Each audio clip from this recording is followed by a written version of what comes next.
நேற்று பார்ட் 1ல் எப்படி வரையணும்னு சொல்லியிருந்தேன். இன்றைக்கி எப்படி கட் பண்ணுறது அப்படின்னு பார்க்கலாம். ஃபஸ்ட்டு யூஸ்வலாக நம்ம கட் பண்ணுற மாதிரி அவுட்ரு ஃபஸ்ட்டு கட் பண்ணிக்கோங்க. ஆம்பூல் ஷோல்டர் எல்லாமே கட் பண்ணி எடுத்துக்கோங்க. அதுக்கப்புறம் நம்ம வரைஞ்ச லோட்டஸ் டிசைனோட ஃபஸ்ட்டு பார்ட் அவுட்ரு பார்ட் வந்து கட் பண்ணி எடுத்துக்கோங்க. கரெக்டாக பார்த்து கேர்ஃபுல்லாக கட் பண்ணணும்.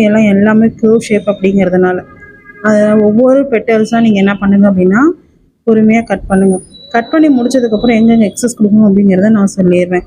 இந்த ஃபஸ்ட்டு வீடியோ பார்க்காதவங்களுக்கு லிங்க் டிஸ்கிரிப்ஷன் கொடுத்துருக்கேன். ஸோ அதை வந்து செக் பண்ணிவிட்டு இந்த செகண்ட் வீடியோ பாருங்கள். அப்போ தான் உங்களுக்கு ஃபுல்லாக புரியும். இந்த பார்ட்ஸ் எல்லாமே கட் பண்ணி முடித்ததுக்கப்புறமா உங்களுக்கு இந்த மேலே இருக்க பீஸ் வந்து தேவை கிடையாது. ஸோ அதை வந்து தூக்கி போட்டுருங்க. நம்பர் வந்து நம்ம 2 ஃபோல்டிங்கில் போட்டதுனால நம்பர் எல்லாத்துக்குமே நோட் பண்ணி வச்சுக்கோங்க. ஒரு பீஸில் மாறிடுச்சுன்னா கூட நம்ம கஷ்டப்பட்டு பண்ணது இதாகிடும். இப்போது ஃபஸ்ட்டு சென்டர் இதில் வந்துட்டு மேலேருந்து நீங்கள் ஒரு 2 இன்ச்சஸ்க்கு எதுவுமே எக்ஸஸ் கொடுக்க தேவையில்லை. அதுக்கப்புறமா ஒரு 1 இன்ச் வரைக்கும் எக்ஸஸ் கொடுக்கலாம். அதுக்கப்புறம் எல்லா பீசஸ்க்குமே உள் சைடு வந்து பைப்பிங்கும் அவுட்ரு சைடில் 1 இன்ச் வந்து நீங்கள் எக்ஸஸாகவும் கொடுக்குற மாதிரி இருக்கும்.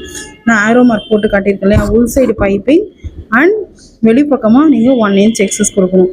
இது எல்லாமே மேலே பைப்பிங் வச்சு முடிச்சதுக்கப்புறம் இந்த மாதிரி எடுத்து நீங்கள் ஒவ்வொன்றா அரேஞ்ச் பண்ணி நீங்கள் தைக்கிற மாதிரி இருக்கும். நம்ம 1 இன்ச் எக்ஸ்ட்ரா கொடுத்துருக்கோம் இல்லையா, அந்த இடத்துல வச்சுட்டு நம்ம தைக்கிற மாதிரி இருக்கும். இந்த மாதிரி ஃபஸ்ட்டு ப்ராப்பராக அரேஞ்ச் பண்ணி பார்த்துக்கோங்க. இந்த ஷீட்டை வச்சு தான் நம்ம என்ன பண்ண போகிறோம்னா கிளாத்தில் ரெடி பண்ணதை வச்சு மார்க் பண்ணி அப்புறமா தான் ஸ்டிச் பண்ண போகிறோம். ஸோ இந்த பேட்டர்னை நீங்கள் தைச்சி முடிக்கிற வரைக்கும் தொலைச்சிடக்கூடாது, பத்திரமா வச்சுக்கோங்க. இதனோட ஃபைனல் அவுட்லுக் பார்த்தீங்க எப்படி இருக்கும் அப்படின்னா இந்த மாதிரி தான் இருக்கும். ஸோ நீங்கள் மறக்காமல் நம்ம பேஜை ஃபாலோ பண்ணிக்கோங்க. தேங்க்யூ.